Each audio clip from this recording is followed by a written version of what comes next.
오늘의 10분 말씀. 요엘 1장 13절부터 20절입니다. 15절 한 절 읽겠습니다. 슬프다 그 날이여 여호와의 날이 가까웠나니 곧 멸망같이 전능자에게로부터 이르리로다. 요엘서의 1장의 전반부에서는 메뚜기 떼와 같은 재앙이 우리들에게 올 것을 경고했습니다. 그리고 오늘 요엘 1장 후반부에서는 회개를 촉구하고 있습니다. 하나님께서 요엘 선지자를 통해 회개를 촉구하시는 것은 아직 저와 여러분들에게 기회가 있음을 말하고 있는 것입니다. 오늘 본문을 통해 저와 여러분들에게 주어진 하루는 회개할 수 있는 하루라는 것을 깨닫는 저와 여러분 되시길 바랍니다. 그럼 다시 한번 요엘서의 특징 3가지를 기억해 보겠습니다. 첫 번째, 쓰여진 시기를 말하고 있지 않습니다. 왜냐하면 그것은 중요하지 않기 때문입니다. 두 번째, 요엘서는 내용적으로 다른 선지서와 많은 연관이 되어 있습니다. 우선 요엘서의 주제어는 여호와의 날입니다. 여호와의 날에는 심판과 구원이 완성될 것입니다. 그리고 호세아 선지서에 보시게 되면 음란한 아내 고멜과의 결혼 생활을 통해 음란한 이스라엘과 신실하신 하나님을 드러내고 계십니다. 그리고 아모스 선지서에는 하나님의 정의와 은혜를 드러내고 있습니다. 요엘서에서는 다른 선지서들과 함께 연결이 되어 여호와의 날에 집중하고 있습니다. 참고로 모든 선지서를 통틀어 여호와의 날을 가장 많이 강조한 책은 요엘서입니다. 그리고 마지막 3번째는 이스라엘의 특정한 죄를 지적하지 않고 있습니다. 왜냐하면 다른 선지서에서 이미 그들의 죄를 분명하게 드러냈기 때문입니다. 다시 한번 요엘서의 3가지 특징을 살펴본다면, 첫 번째, 쓰여진 시기를 말하고 있지 않습니다. 두 번째, 다른 선지서들과 핵심적인 메시지가 연결이 되어 있습니다. 세 번째, 이스라엘의 특정한 죄를 지적하지 않고 있습니다. 그리고 요엘서의 3가지 큰 그림은, 첫 번째, 재앙, 메뚜기 떼로 종종 설명을 하고 있습니다. 두 번째, 회개를 촉구하고 있습니다. 마지막 3번째, 여호와의 날이 반드시 올 것을 말씀하고 계십니다. 그럼 오늘 본문을 함께 살펴보겠습니다. 오늘 본문은 크게 2 부분으로 나눌 수 있습니다. 첫 번째, 제사장들에게 금식 기도를 촉구합니다. 두 번째, 여호와의 날이 가까이 왔으므로 탄식해야 함을 강조하고 있습니다. 오늘 본문의 강조점은 하나님께서 이스라엘 백성들에게 마음의 회개를 촉구하고 계십니다. 그것은 아직 그들에게, 그리고 저와 여러분들에게도 기회가 있다라는 것을 강조하고 계시는 것입니다. 여러분들, 다시 한번 말씀드립니다. 하나님께서 왜 회개를 촉구하고 계실까요? 그것은 아직 기회가 있다라는 것을 강조하는 것입니다. 첫 번째 부분은 13절과 14절에 제사장들에게, 리더들에게 금식 기도를 촉구하십니다. 여러분들, 1장 전반부에서 우리들이 함께 살펴볼 때에 늙은 자들에게, 취한 자들에게, 농부들에게 역사상 전례가 없는 재앙이 올 것을 경고했습니다.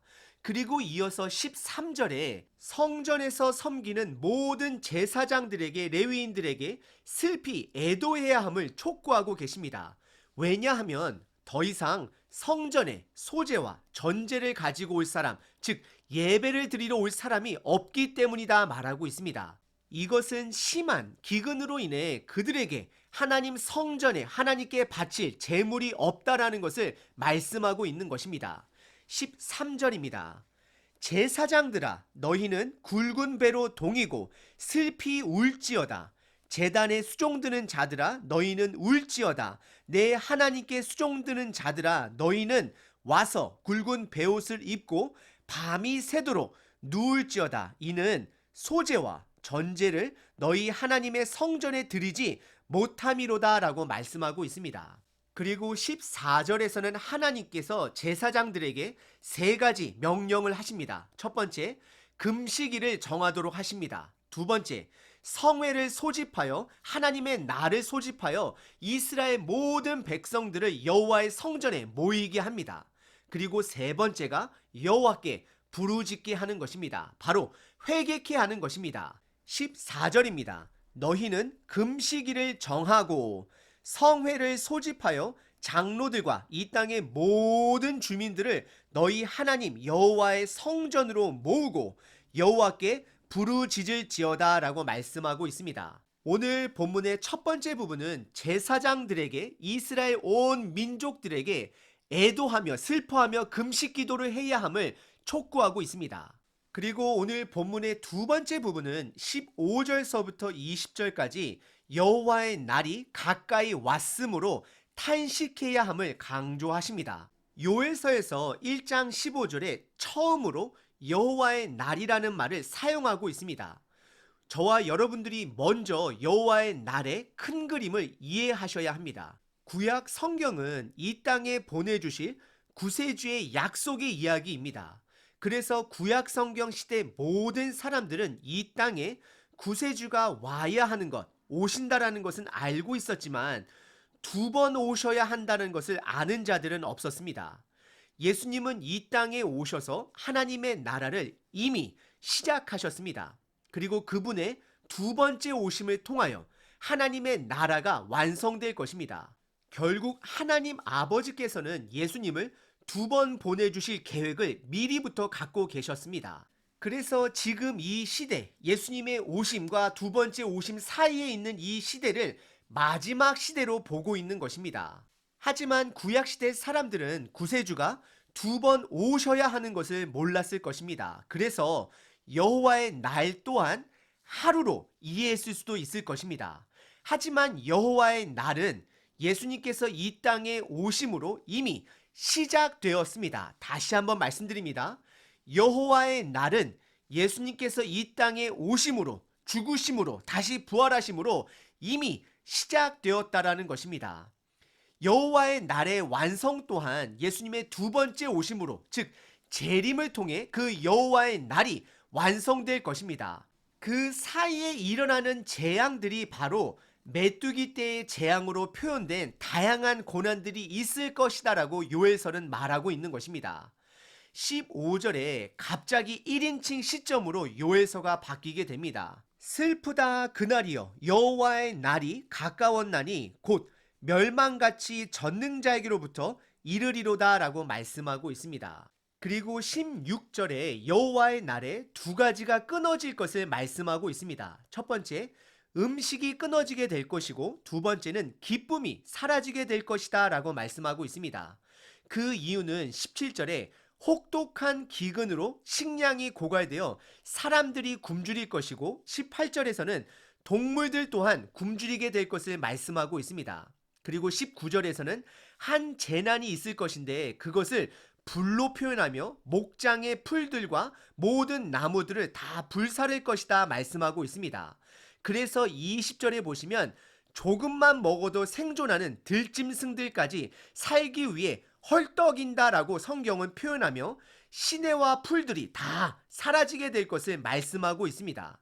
오늘 본문의 두 번째 부분은 여호와의 날이 가까이 왔으므로 탄식해야 함을 강조하고 있습니다. 여러분들, 여호와의 날은 이미 시작되었습니다. 그리고 그 완성은 예수님의 두 번째 오심, 재림을 통하여 완성될 것이다라는 것을 기억하시길 바랍니다. 지금 이 시대에 모든 사람들이 겪고 있는 이 팬데믹 또한 여호와의 날에 오늘 본문에서 말하는 여러 가지 재앙 중에 한 재앙입니다. 하지만 우리 이런 재앙들 앞에 우왕좌왕해서는 안 되는 것입니다. 두려워하며 벌벌 떨기보다는 오늘 본문에서 말한 대로 회개를 해야 합니다. 요엘서 2장 13절에 보시면 너희는 옷을 찢지 말고 마음을 찢고 너희 하나님 여호와께로 돌아올지어다 라고 말씀하고 있습니다. 이제는 행사적인 회개가 아니라 형식적인 회개 기도가 아니라 진정한 회개가 있어야 합니다. 옷을 찢는 형식은 이제 그만해야 합니다. 이제는 마음을 찢어야 합니다. 마음을 찢는 회개가 가능하기 위해서는 첫 번째, 하나님의 말씀 앞에 나의 정직한 모습을 비춰볼 수 있어야 합니다.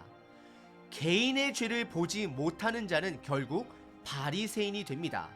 율법으로 남들을 사살하는 역할을 하게 되는 것입니다.